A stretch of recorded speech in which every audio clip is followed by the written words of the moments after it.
লাগিব নি আপোনালোকক দাৱনী? এতিয়া যদি দাৱনী লাগে আপোনালোকে চিন্তা কৰিবলগীয়া কোনো কথা নাই। আহি গ'ল নাগিনীজুৰিত কেইজনমান ব্যক্তিয়ে আনিছে দাৱনী। যদি আপোনালোকক দাৱনী লাগে তেতিয়াহ'লে ব'লক আমি দাৱনী চল যাওঁ।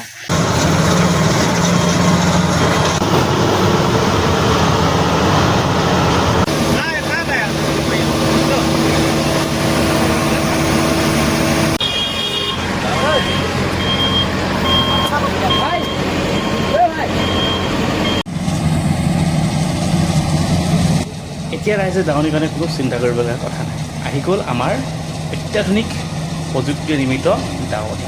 চাওক আপোনালোকক যদি দাৱনী লাগে আপোনালোকে যোগাযোগ কৰিব পাৰে। আপোনালোকে দাৱনী আপোনালোকে মেচিন দাৱনী, এয়া হৈছে আমাৰ মেচিন দাৱনী। আমি কোনো জীৱন্ত দাৱনী নহয়, এয়া মেচিন দাৱনী আহিছে। সেইকাৰণে আপোনালোকক যদি দাৱনী লাগে আপোনালোকে যোগাযোগ কৰিব। আপোনালোকে যোগাযোগ কৰিলে আপোনালোকৰ ঘৰত গৈ আপোনালোকৰ ধান কাটি থৈ আহিব। আৰু সহজ পদ্ধতি আৰু সহজ বহুত কম পৰিমাণৰ দামত দৰত আপোনালোকক ধান দাই থৈ আহিব। আৰু মই আপোনালোকক যোগাযোগ নম্বৰটো দি দিছোঁ 9957675708। আকৌ কৈছোঁ মই 9957675708। আৰু এটা আপোনালোকক মই যোগাযোগ নাম্বাৰ দিব বিচাৰিছোঁ। আপোনালোকে যোগাযোগ কৰি ল'ব, তেতিয়া আপোনালোকে নিশ্চয় আপোনালোকৰ সুবিধা হ'ব। আৰু এটা মই যোগাযোগ নাম্বাৰ দি দিছোঁ, ইতিমধ্যে আপোনালোকে যিমান পাৰে আপোনালোকে তেওঁলোকৰ লগত যোগাযোগ কৰিব। আপোনালোকক আটাইতকৈ কম দামত তেওঁলোকে আপোনালোকক মানে ধান কাটি দিব।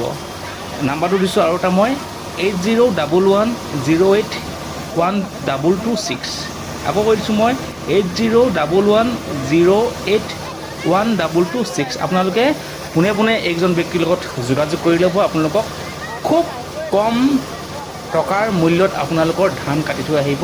আৰু আপোনালোকে কোনো চিন্তা কৰিব দৰকাৰ নাই। আপোনালোকৰ পথাৰৰ ধান আহি আপোনালোকৰ চোতালত ধুনীয়াকৈ সুন্দৰভাৱে পৰি যাবই। নাগিনীজুৰি কেইজনমান ব্যক্তিয়ে এই ধান কটা দাৱনীজনী লৈ আহিছে। সেইকাৰণে আপোনালোকক মই পুনৰবাৰ জনাইছোঁ, আপোনালোকে এই নাম্বাৰ যি দুটা দিলোঁ মই সেইটা আপোনালোকে যোগাযোগ কৰিব। আৰু মই স্ক্ৰীণত আপোনালোকক নাম্বাৰকেইটা মোৰ দি দিম, আপোনালোকে যোগাযোগ কৰি ল'ব। আপোনালোকক খুব খুব খুব কমটি খৰচত আপোনালোকক এই গাড়ীখন মানে এই দাৱনীজনীয়ে আপোনালোকক ধান কটাত সহায় কৰিব বুলি মই আপোনালোকক কথা দিলোঁ। আপোনালোকে যিমান পাৰে তেওঁলোকৰ লগত যোগাযোগ কৰি ল'ব। স্ক্ৰীণত নাম্বাৰ দিছোঁ আৰু মই নাম্বাৰকেইটা কৈ দিছোঁ। বোকা পানী ফালি এই দাৱনীজনীয়ে ধান কাটি গৈছে, মানে কি ক'ম, বোকা পানী ফালি ধান কাটিছে এই দাৱনীজনী মানে কি ক'ম, ক'বলৈ ভাষা নাই। এইবিলাক বস্তু আমি আগতে টিভি মোবাইল ইত্যাদি বেলেগত আমি দেখিছিলোঁ। এতিয়া আমাৰ গাঁৱৰ ঘৰৰ চুকৰ কাষৰ বাৰীৰ চুকত ওলালেহি দাৱনীজনী। সেইকাৰণে আপোনালোকে মই স্ক্ৰীণত নাম্বাৰটো দি থোৱা আছে, স্ক্ৰীণত দিয়া নাম্বাৰটোৰ লগত যোগাযোগ কৰিব।